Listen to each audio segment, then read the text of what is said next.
Bienvenuti a todos a Cervezas, Tapas e Historia. Hoy os traigo una cosa muy especial y que he estado preparando durante un montón de tiempo. Un especial de Egipto.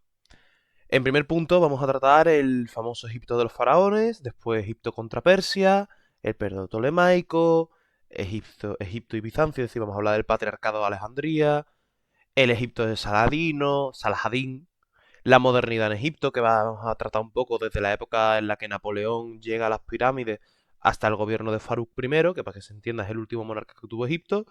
Por último vamos a tratar a Gamal Abdel Nasser, que es uno de los líderes más importantes que ha tenido Egipto en las últimas décadas, porque justamente una de las cosas que hace es nacionalizar el Suez. Y por último haremos una pequeña reflexión, ¿vale? Dicho esto, comenzamos. El famoso Egipto de los faraones, ¿vale? Realmente, cuando hablamos del periodo clásico de los faraones, es en realidad un periodo ya muy desarrollado de la historia egipcia.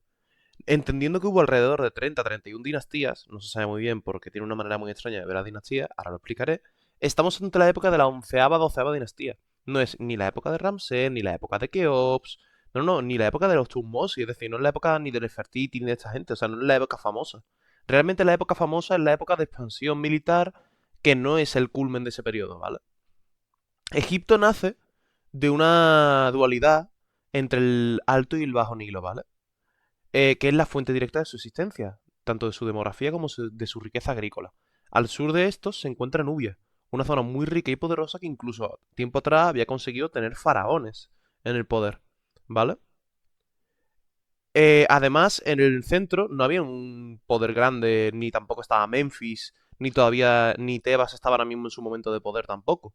Que Tebas, como veis, está aquí al sur también, ¿vale? El centro de poder original del Egipto faraónico es Tinis, esta ciudad que veis aquí. Por eso a las primeras dinastías se le llama la dinastías tinitas, las dinastías de Tinis. Por cierto, para que se sepa, sus descendientes son los que harán las primeras pirámides, ¿vale? Keops, Kefren y Micerinos.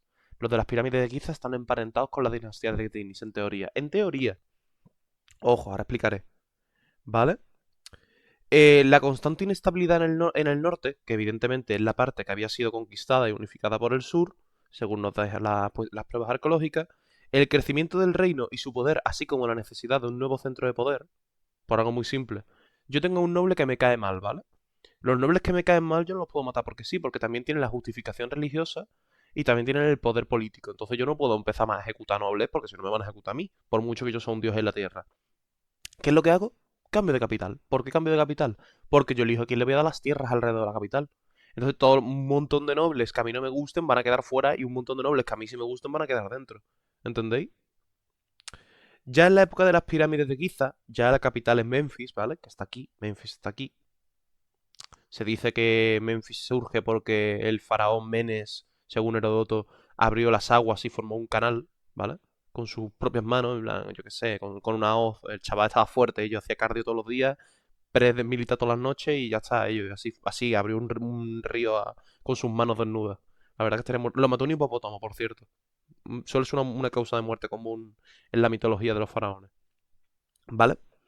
Sin embargo, poco a poco se empezó a ver una cuestión contra el poder del faraón, venido de cultos como el de Amón o el de Ra, ¿vale? Que tendrían bastante poder.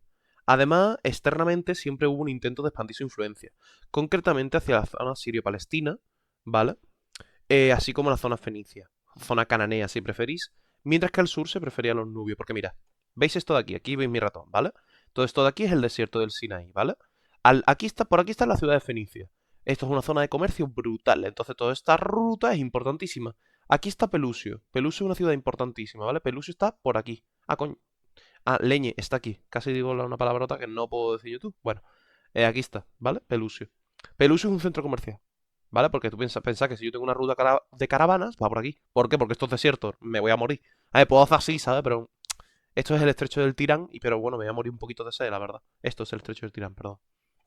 Bueno, ya con la sexta dinastía, veremos el inicio de una cosa que se llama el primer periodo intermedio. ¿Qué es esto? Que es básicamente que el país revienta en cachitos. ¿Por qué? Porque el faraón no tiene poder. Entonces los nobles locales se proclaman faraón.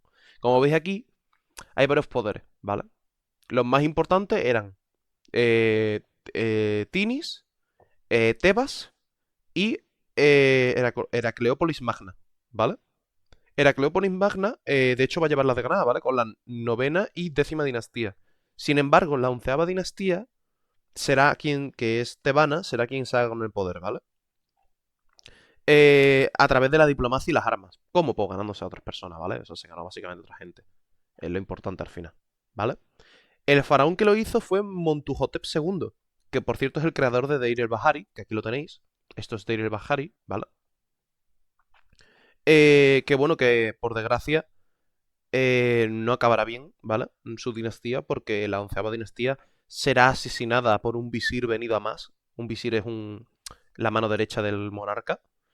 Y que será la dinastía de los famosos Sesostris, que cambiarán la capital al Fayum, ¿vale? El Fayum es esta zona de aquí. ¿Por qué la cambian? Pues por lo mismo que los otros la cambiaron a Tebas. Mi zona, básicamente. Y aparte que van a crear una ciudad de nueva fundación. ¿Veis? Esto es el Fayum. Crea una ciudad de nueva fundación. Por cierto, está al lado de Heracleópolis Magna. Y así mando yo. ¿Por qué? Porque yo soy quien ha creado la ciudad. Yo soy quien elijo quién se queda todo. Es incluso mejor que cambiar de ciudad. ¿Vale? De Sesostris primero, ¿vale? Que es de esta dinastía, es la época de la historia de Sinué. Sinué es un joven leal al faraón, amigo de Sesostris, que todavía no es faraón, es príncipe, y el faraón, que es el unificador, el visir, es asesinado. Entonces Sinué se va a la zona sirio-palestina durante unos años hasta que Sesostris llega al poder. Y la historia acaba cuando Sinué se reencuentra con su querido faraón y le vuelve a servir, ¿vale? Y él es abiertamente recompensado, evidentemente, por haber sido leal a su padre. Eh, por otro lado, el más importante de esta dinastía sería Sesostris III. ¿Por qué? Porque tomará Nubia. Nubia es esta zona de aquí. La 11ª, 12ª catarata, toda esta zona de aquí es Nubia. Es enormemente rica. Por cierto, esta es la zona también de Sudán, ¿vale? Sudán, entre otras cosas, tiene un montón de plata y oro. Importantísimo, ¿vale? Sin más. Por cierto, aquí tenéis un poco de lo que serían las tropas nubias en el servicio faraónico, ¿vale? Es una reconstrucción que creo que esto estaba en el Museo del Cairo, si no recuerdo mal. Sin embargo, la decadencia también terminaría por afectarles. Pero más que vencido por parte del interior, esta vez no habría un segundo imperio intermedio, todavía, claro, sino que vendría una amenaza desconocida hasta el momento, los Ixos. Estos Ixos se tomaban las cosas bastante en serio y destruyeron la dinastía y montaron su propio gobierno allí. Sin embargo, solo una dinastía podría recuperar esa grandeza perdida, los Ramésidas. Ya si queréis más, lo siento, pero aquí os tenéis que leer el libro y especialmente las fuentes que os voy a recomendar ahora, ¿vale? Yo las fuentes que he utilizado ha sido la historia de Sinué, ¿vale? Que la podéis buscar en cualquier lado. Está muy bonita, está muy graciosa, es muy interesante. Historia del Antiguo Egipto, de Grimal y José Miguel Serrano Delgado, entre otros, ¿vale? Digo Serrano porque Serrano es básicamente un profesor mío, ¿vale? De ahí que yo lo haya usado de fuente.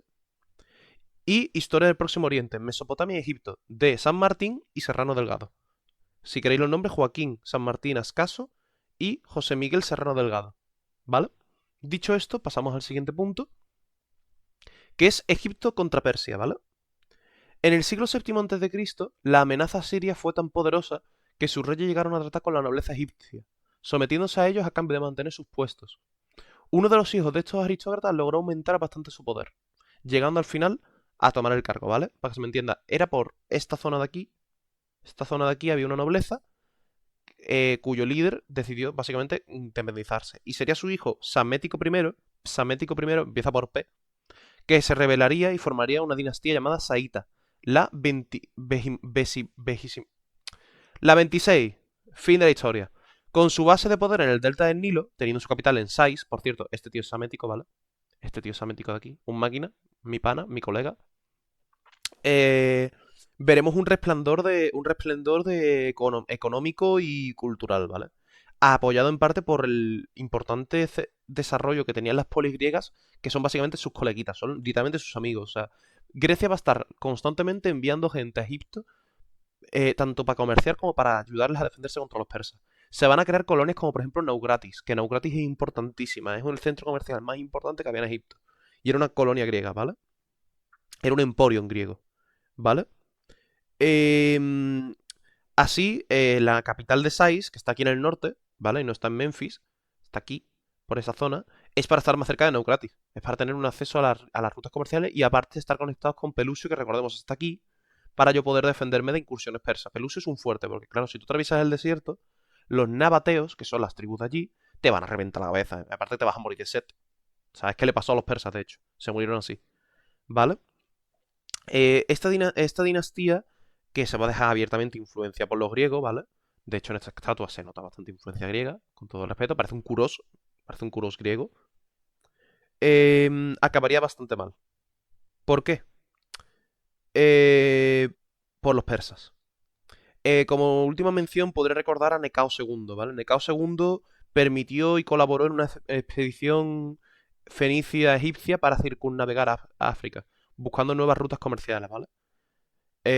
Lo que cual indica ese esplendor económico. Básicamente se pensaban que África era básicamente una línea recta, o sea, se pensaban que era así. Tú llegabas al Cuerno de África y decías, África cruzada, y de repente llegabas a Marruecos, brutal. Se acaban de... Sudáfrica, bueno, Sudáfrica son los padres, Kenia y todos esos países no existen. Vaya tanga, en verdad tuvieron que tangar bastante fuerte a Necao II. Sí, sí, me he recorrido África, sí, sí, jurado, jurado, no se recorrió nada. O sea, literalmente tuvieron que llegar al Cuerno de África y volverse. Vaya perros, bueno. Por desgracia, esto va a caer por la caída de un imperio. Los asirios habían sido durante mucho tiempo uno de los imperios más poderosos, ¿vale? De hecho, son los que habían conseguido someter inicialmente a los persas, a los egipcios, perdón, y es a Méticos quien se le independiza, ¿vale? O sea, los persas, ocurre una cosa, Asirio, Persa, Egipto, ¿vale? Y Babilonia, también hay que contar a Babilonia. Cuando los asirios están fuertes, Egipto lo pasa mal. Y Babilonia lo pasa bien porque están emparentados. Los reyes babilonios suelen estar emparentados con los asirios, pero la población babilonia está constantemente poniendo títeres, está poniendo nuevos líderes. No quiere a la familia asiria. Y aquí están los medos, que son básicamente los antepasados directos de los persas, que son aliados de los asirios porque les venden caballos y cosas, pero cuando ven que los asirios están débiles, dicen, pues se nos acabó lo de ese coleguita. Claro, cuando se independiza Egipto, cuando Babilonia se les va, los asirios están perdiendo por todos lados, por aquí también están perdiendo influencia, pues los persas dicen, buenos días. Ciro II, apodado el Grande no por nada, ocupará Babilonia, Siria, Palestina, Libia, Lidia, Afganistán, eh, Tracia. Aunque su gran rey muriera, por cierto, peleando en Kazajistán, joder, ¿vale? Este gigantesco imperio seguía siendo una amenaza directa. Y su hijo, Cambises II, vio a Egipto como siguiente paso. Esto es el imperio persa en tiempos de Darío III. Darío III es, para que se me entienda, la única diferencia que hay entre Ciro II y Darío es esta zona de aquí y esta zona de aquí. O sea, tenía todo esto. Sí, es una locura. En plan, lo conquistó en una vida. No tiene sentido. Por supuesto, reventando a los asirios. En plan, los arrasó. Nínive fue arrasada al completo, ¿vale? A pesar de la fuerza egipcia, la gigantesca maquinaria bélica persa los arrasó. El monarca Cambises II derrotó a los egipcios en la batalla de Pelusio. Hay un mito bastante gracioso y una historia que, bueno, es curiosa, que se dice que los persas arrojaban gatos a los egipcios, que como era un animal sagrado, pues ellos no disparaban flechas por miedo a darles. La verdad es que es bastante fantasioso, pero aquí está muy guapa la imagen, la verdad, y yo la he puesto porque me parece que está muy chula la historia. Fin de punto. ¿Vale? Cambises II formó una satrapía con autonomía. De igual manera que habían hecho los asirios, ¿vale? Lo típico, aristócratas locales que pongo para ver que estén ahí favor, ¿vale? Como lo había pasado a los saítas, por lo mismo. Y aunque hubo una fuerte resistencia, incluso hubo una rebelión que triunfó durante varios años dirigida por Nectanebo primero, perdón, no logrará mantenerse en el poder porque los persas ocurre una cosa, tienen muchas crisis de corte, muchas crisis palaciegas, pero una vez que se recuperan los persas no hay manera de ganarle. No hay manera, no hay manera. Entonces, claro, Artajerjes III finalmente acabó con la rebelión y volvió a anexar Egipto, ¿vale? Artajerjes III, por cierto, es el de la batalla de Cunaxa, el de Herodoto, el de Genofonte y el de, básicamente, todo el tema de la ruta de la ruta que siguen por el norte los griegos hasta llegar a Grecia, ¿vale? Toda su historia, toda la historia de Genofonte es en este periodo, ¿vale? Así, Egipto quedaría subordinado, la verdad es que bastante descontento, hasta la llegada de una nueva figura, Alejandro Magno, ¿vale? Yo aquí solo he usado una fuente, ¿vale? Para empezar porque es un tema complicado, ¿vale? Por cierto, este es un... se me ha olvidado mencionarlo. Este de aquí es uno de los reyes espartanos que apoyó a Egipto, ¿vale? Porque los reyes espartanos solían ir a Egipto como mercenarios o cuando les echaban en Esparta se iban aquí. Este es concretamente Cleómenes III, ¿vale? Uno de los grandes reyes de Esparta, de los últimos grandes reyes que tiene, que acabó en Egipto, ¿vale? ¿Cleómenes III era? No, Cleómenes III no es. Agesilao primero puede ser. Ah, no, sí, es Cleómenes III. Cleómenes, claro, tiene sentido, Cleómenes III. Sí, sí, sí. Cleómenes III, por cierto, para los estudiantes que estáis dando mundo clásico, ¿vale? Es en la Universidad de Sevilla o en otras universidades, los que estáis dando historia antigua o historia de Grecia, es de los últimos monarcas reales que tuvo en Esparta, ¿vale? Lo siguiente que hay es la crisis, después Navis y después ya se acabó lo que se daba, ¿vale? Yo he usado de fuente a una conferencia de la profesora y doctora Eva Tobalina para raíces de Europa. Concretamente he usado el apartado Egipto faraónico quinto. ¿Por qué? Porque es la parte que trata el Egipto contra Persia, ¿vale? Dicho esto, vamos a ir con el tercer periodo antes de tomarnos un descansito, ¿vale? Pondré una musiquita de chill y tomaremos un descansito, ¿vale? El periodo Ptolemaico en Egipto, ¿vale? Estamos ante una dinastía extranjera, ¿vale? La Lágida. Los Lágidas vienen de Ptolomeo, general y compañero de Alejandro, teniendo el nombre este por su padre, Lagos, teniendo su sede de poder en una ciudad nueva, como es Alejandría, fundada por el propio Alejandro, ¿vale? Y que tendrá una serie de éxitos, peligros y desde luego fracasos bastante importantes, ¿vale? Esto, aquí está Alejandría, por cierto, aquí está Sais, que es la ciudad donde estaban antes, Pelusio, que es donde son derrotados, Naucrática, que es la colonia griega, Memphis, la antigua capital sagrada de Egipto, Tebas, otra de las capitales sagradas, y aquí, por ejemplo, veis pues, lo mismo que hacía Alejandro, de fundar ciudades, pues lo hacía los Ptolomeos, Ptolemaida. Y Filotera, que también tiene una ciudad griega. Filotera es lo mismo que Filopator, ¿vale? Filopator es el que ama a su padre. Mira, por cierto, otra Ptolemaida, por cierto, ¿vale? Bueno, volviendo al punto. Ptolomeo era un político avispado y muy sagaz, que supo ver la imposibilidad de mantener el imperio de Alejandro sin un emperador. Y en vez de centrarse en acceder al trono como hicieron sus compañeros, decidió quedarse con las zonas más ricas, concretamente Egipto y la costa fenicia, ¿vale? ¿Qué hizo para justificarse? Una cosa bastante curiosa, que es raptar la tumba de Alejandro. Se iba a llevar la tumba desde Babilonia hasta el norte, hasta Pela. Y él se hizo cargo de la comitiva. Y básicamente lo que hizo fue desviarla por aquí, por aquí, por aquí. ¡Ay! Alejandría, y la dejó aquí. Sí, la verdad es que es bastante gracioso. Este, por cierto, este es Ptolomeo primero, como en su busto griego, y este es Ptolomeo primero, según los egipcios. Igualito el chaval, la verdad es que está clavado. Es uña y carne, ¿vale? Em, conocido militar experimentado, logrará mantenerse frente a las guerras de los diádocos. Y no solo eso, sino que extenderá sus pretensiones hasta Chipre, lugar muy rico en minerales, como sabéis, ¿vale? Estaño, por ejemplo, para el bronce es importantísimo por el estaño y el cobre, ¿vale? El sur de Anatolia, lo que pasa que aquí no se ve, pero básicamente toda la zona del sur de Turquía lo tendría también él y su hijo Ptolomeo II. eh, Grecia, que no la tendría, pero sí estaría constantemente apoyando grupos. Y en el Egeo tenía mucha influencia. Creta tenía muchos aliados, en Rodas también tenía aliados. Eran básicamente un político bastante fuerte que lo que hizo fue mover los problemas hacia el norte, hacia las fronteras más lejanas. Para que así los problemas no le tocasen ni aunque perdiese, ¿vale? Conocido esta época como el tercer periodo intermedio, dentro de lo que es la historiografía, tendrá una serie de monarcas fuertes como su hijo Ptolomeo II, que retomarán el sentido genético faraónico. Es decir, casarse con sus hermanas, ¿vale? Además de la propaganda que tenían los faraones de defensor de la tradición egipcia. O sea, ellos se defienden a sí mismos como yo voy a defender, no os preocupéis, todas vuestras tradiciones, no os preocupéis, no os subrayéis, que yo os voy a tratar mejor que nadie. Además se van a casar, como ya hemos dicho, con sus hermanas, que es una costumbre muy egipcia. Van a mantener la dinastía y a su vez van a intentar asegurar sus bases de poder dentro del reino. De igual manera que, por cierto, harán las mujeres de la familia. Las mujeres de la familia intentarán, a través de estos matrimonios, entrar en posiciones de poder. Hay varias Arsinoe y varias Cleopatras. Hay una Cleopatra que os suena más que otra, ¿cierto? ¿Vale? Pues eso la trataremos también, no os preocupéis. Bastante por encima, pero bueno, no pasa nada. Mientras que, por otro lado, en la política exterior, buscaban alianzas contra otros poderes que estaban empezando a perder fuerza. El imperio seleucida, por ejemplo, estaba cayendo cada vez más en decadencia, en una crisis interna brutal, se estaba literalmente desintegrando, y los egipcios, como veis aquí, aprovecharon para tomar toda esta zona, ¿vale?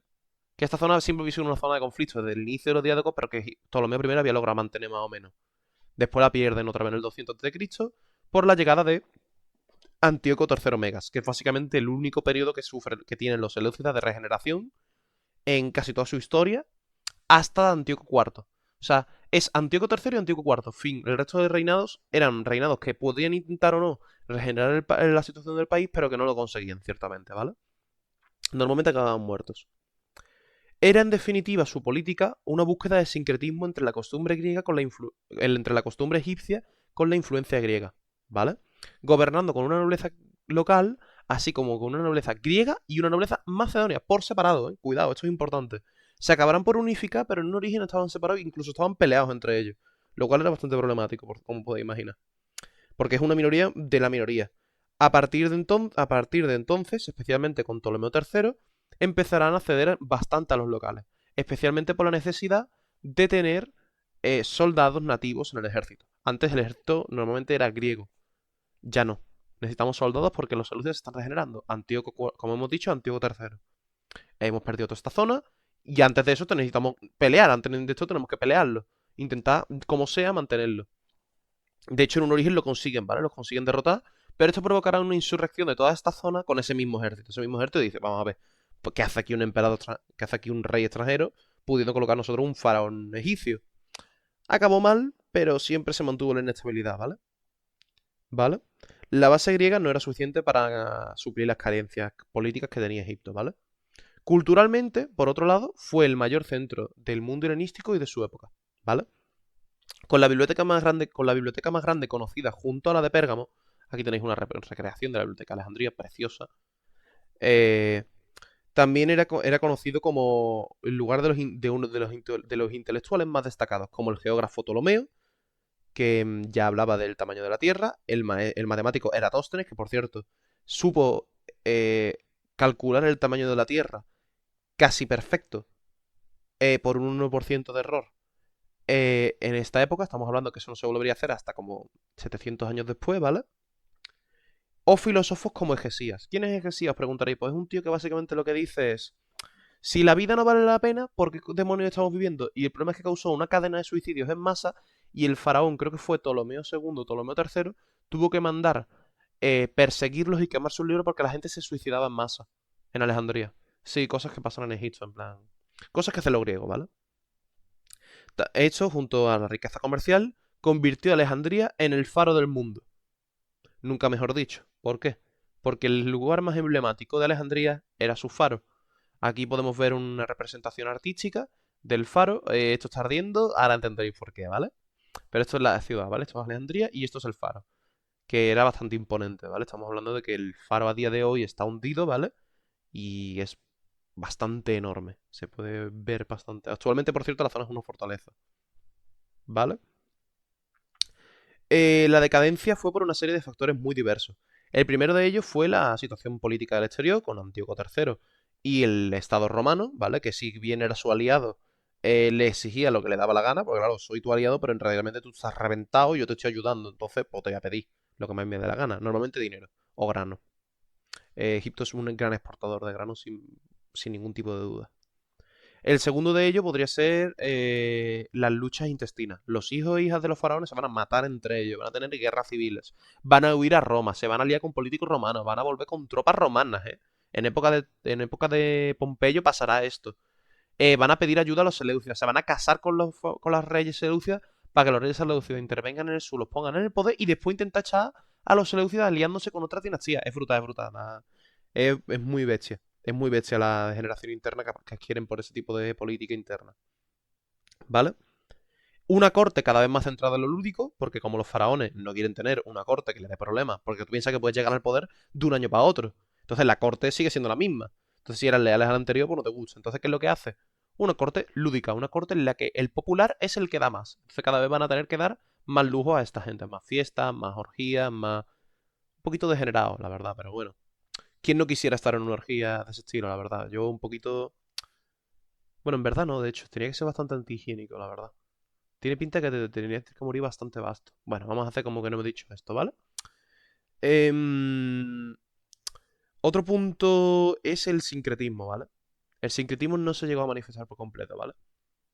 Se creó al final un estado comercial y policial, mientras que culturalmente se van a mantener los estamentos a favor de los griegos, sin haber una unión real y efectiva de la cultura egipcia con la griega. Es más, podríamos decir que incluso los griegos se influenciaron de la cultura egipcia, más que nada, ¿vale? Solo tendría un leve suspiro, por desgracia, en el gobierno de su última líder, la famosa faraona Cleopatra, que por cierto aprendió egipcio, que era una cosa que no había hecho ningún faraón antes, y se codeaba con sus súbditos. Así, su fin sería fruto de todas estas condiciones unidas, aprovechado fervientemente por una serie de políticos, destacando Antíoco IV por parte de Seleucia, que casi literalmente llegó a Alejandría y fueron los romanos quienes lo echan, y finalmente por Pompeyo, César y Augusto, quedando todo esto como una provincia romana, ¿vale? Cirene y Egipto. Como fuentes he utilizado la República Romana de Isaac Asimov, el helenismo de Jesús Mosterín, el mundo mediterráneo en la Edad Antigua, el tomo 2, perdón, el tomo 2, quiero aclarar, el helenismo de... el mundo mediterráneo en la Edad Antigua 2, el helenismo y el auge de Roma, de Pierre Grimal, un clásico, ¿vale? Historia de Roma de Mary Bert y los 12 Césares de Mary Bert. Problema de esto, que la mayoría de fuentes que tenemos del periodo ptolemaico nos vienen de Roma. Por ende tenemos que ver historias de Roma. O historias de Grecia en general. Porque los Ptolomeos, vuelvo a decir, les falta esa documentación más allá de la arqueológica. Hay muchos escritos, por supuesto, pero ya son más técnicos y esos no, bueno, no pegan en un canal como este o en un podcast como este. También se podrían traer a cuenta y hacer un directo especialmente del periodo ptolemaico. No tendría ningún tipo de problema. El siguiente punto que vamos a dar es Egipto y Bizancio. Amigos y enemigos. Es un punto rápido, ¿vale? Es un punto ciertamente rápido. Orígenes, Clemente de Alejandría, eh, Antístenes, un montón de figuras de la iglesia alejandrina, ¿vale? Dirigen un sínodo en el cual condenarán el arrianismo, ¿vale? Que era una corriente interna. Lo que los va a dejar como una sede patriarcal, pero con supremacía de Constantinopla, ¿vale? Según el concilio de Constantinopla I. Aliada y enemiga a la vez de otras, como la Patriarcado de Antioquía, obtendrá causas políticas, económicas y sociales. Básicamente, Egipto era una provincia muy rica que daba muchas cosas al imperio y quería tener un papel mayor en el imperio, sin más. Entonces, las cosas se plasmaban a través del patriarcado, del patriarca de Alejandría, en muchos periodos, ¿vale?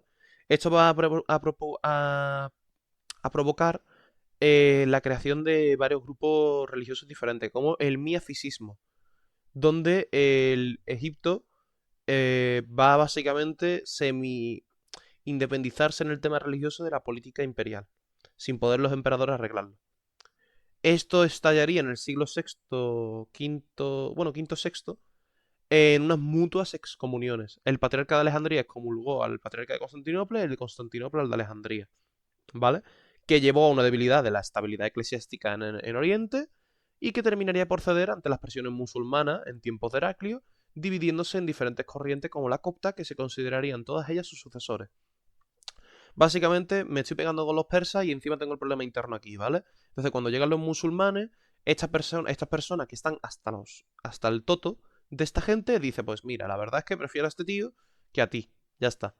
Entre una de las cosas que hicieron, por cierto, aquí el califato ortodoxo, si no recuerdo mal, fue la quema de lo que quedaba de la Biblioteca de Alejandría, que ya había sido bastante quemada, pero bueno, quedaba Biblioteca de Alejandría y es con ellos con la que se termina de desmantelar, ¿vale? No sin antes recoger bastantes libros, es cierto.